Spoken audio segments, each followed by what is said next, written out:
Now, a victim of the infamous Rochdale grooming gang has met her abuser face to face, but while out shopping in ASDA. This was not some kind of victim perpetrator meet in order to try and understand crimes. This should never have happened. Adil Khan was jailed for 8 years in 2012 after being convicted of trafficking and conspiracy to engage in sexual activity with a child. He was released in 2016.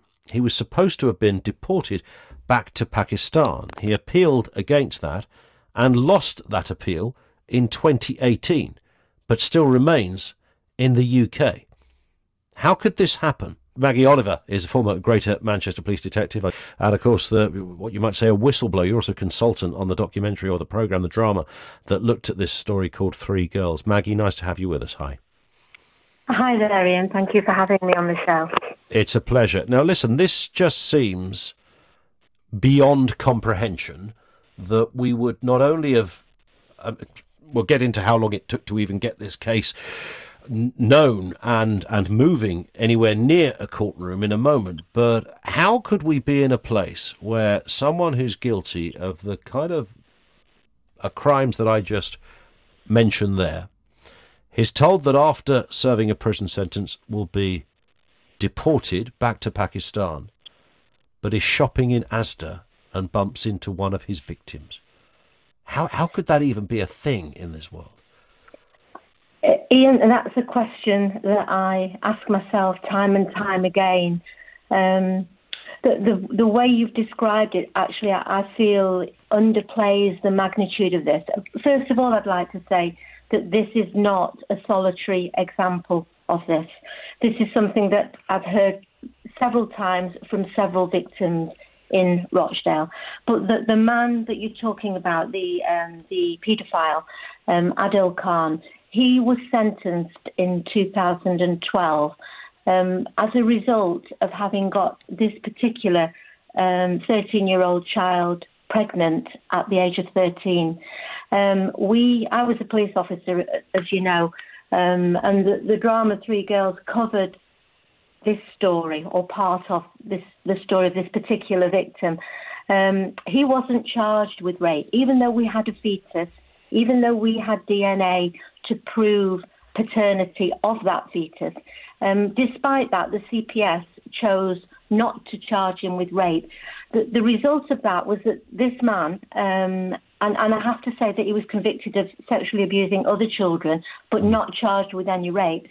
As a result of those charges, this man was actually sentenced to 8 years, but he was out of prison less than 4 years after the trial in the middle of 2016.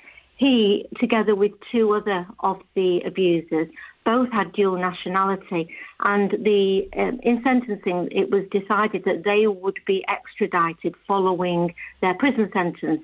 They came out of prison and they challenged that decision based on their human rights, that they had a family here and they should not be sent back to Pakistan. After 2 years and millions of pounds of taxpayers' money, they lost that appeal. And that was back in 2018. Now, a few weeks ago, the girl that this man had got pregnant when she was just 13 was shopping in ASDA, and she walked round the end of an aisle with her own children and came face to face with the man who got her pregnant when she was 13. He was in unsupervised contact with another child of about 7 years old, she told me, and she fled from the store in absolute panic. She got outside the door. The first person she rang was me, saying, Maggie, I've just bumped into Billy. He's in Asda, he's in Rochdale. Billy was the name that he used, wasn't it, during this time? Yeah, the street name. Now, the questions that raised are many. First of all, what about the human rights of the child? She is living in Rochdale, and she now has to walk around that town every day thinking that she might bump into this man. The second thing is that because this man wasn't charged with rape, he was out of prison in less than 4 years for a horrendous abuse. Thirdly, probation failed to approach her to even discuss the fact that he was being considered for probation after being in prison for less than 4 years. The first she knew that he was out and about was when she came face-to-face with him. And fourthly, I then referred this through lawyers to the safeguarding board to say, what is this man doing in unsupervised contact with another child when he's already been convicted of child abuse, to be told that his licence has now expired. He is no longer on licence and there is nothing that they can do. So you know, I know I've, in a way, I sound a bit like a broken record, but these issues are current. This is not just one child that this has happened to. I can tell you of other children in Rochdale and actually in many other towns and cities around the country where this is going on, and it is hidden. You know, if you go to the Home Office and ask for a statement about this particular case or even this particular man, they will say, as they have said, you know, we don't discuss individual cases. Well, this is another national scandal that you scratch the surface of what is going on and you find these absolute horrific stories that, you know, these kids have had their lives destroyed already. And, you know, they're hiding behind curtains. They're walking around the streets having done nothing wrong. And yet they are still being punished and still being failed.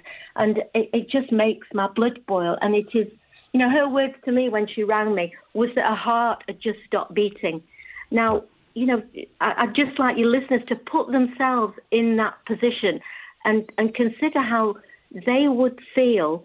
You know, it's terrifying. And is this what justice is? And what, I suppose, Maggie, what makes this, I mean, as if it could be any more extraordinary and earth-shattering and horrendous, but bearing in mind the shortcomings, the mistakes, the errors, and I think we can reasonably say the cover-ups, the curious, you know, we're talking about all manner of agencies and areas, you know, people that tried to report something and were sent on a racial awareness course because they dared raise their head above the parapet, and goodness, all manner of calamitous, horrendous errors that were taking place, and evidence that was missed, or people speaking up that were ignored. We're all familiar with the outskirts of this story. You might think, given all of that, that there couldn't be a case where anyone would leave anything to chance at the other end, i.e. when these people came out of prison.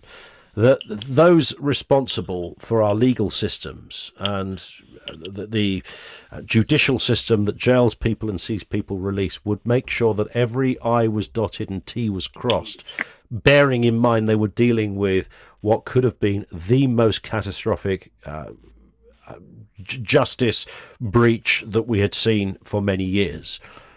But still, that didn't happen, despite what had gone before it. And you know, I came on Julia's show about 2 or 3 months ago. There was the previous case. This was the case from 2012. I worked on another big case in 2005, and I won't go into it because it's another, but it was called Operation Augusta. And I spent 15 years shouting from the treetops about the cover-ups and the fact that Greater Manchester Police had buried that job and left 97 not potential abusers to walk the streets for 15 years. They have been forced to reopen that case. This is a repeating pattern. This case that I'm talking about here, this child, that was Operation Span. And arguably, it is the most well-known case of on-street grooming, child sexual abuse, whatever you want to call it. It's actually child rape. But this is one of the most high-profile cases in the country. And even on this case, where the public know pretty much what has happened, even on this case, when you scratch the surface, and unfortunately, you know, I'm still here shouting it from the rooftops, because in every town and city, there are children just like this 13-year-old who have to face the same consequences, you know, regularly. And the establishment, the authorities do not want the public to know that. They make it very difficult to find out. Why is that, Maggie? What is the reason? God, if I had £1 for every time I'd ask that question, I'd be a multimillionaire. I don't know, because for me, you know, bearing in mind I spent 16 years as a police officer, I joined to make a difference, to protect these children.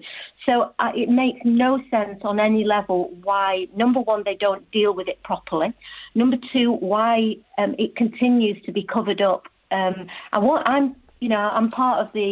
I'm a co-participant now in the National Abuse Inquiry, and, actually, even in relation to that, they are not including any of the northern towns and cities where predominantly this kind of abuse happens. Do you think it's about racial sensitivities? Is it as blunt as that? I've spent a lot of time thinking about this, and I wrote my own book called Survivors, which goes into this, but I don't think it is as simple as that. I think that ethnicity is absolutely a part of it, but I feel it goes much further than that. I think this is about attitudes to what are considered kind of an underclass. Those in the positions of power don't see children living in these communities who are often from difficult backgrounds and they are the reason. Yeah. And that's often being used against them as well, hasn't it, in the past 100%, as well?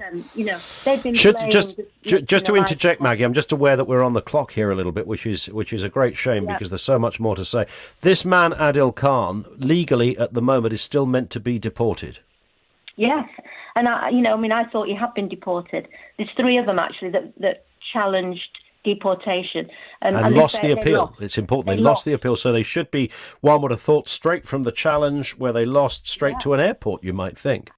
You would hope so, but clearly 2 years on, they're just trotting around the middle of Rochdale and can go shopping in ASDA and bump into one of their victims. Maggie, let's speak again on this. It's so distressing and infuriating, and of course deeply upsetting because of the kind of nature of what we're talking about here. Maggie Oliver, thank you.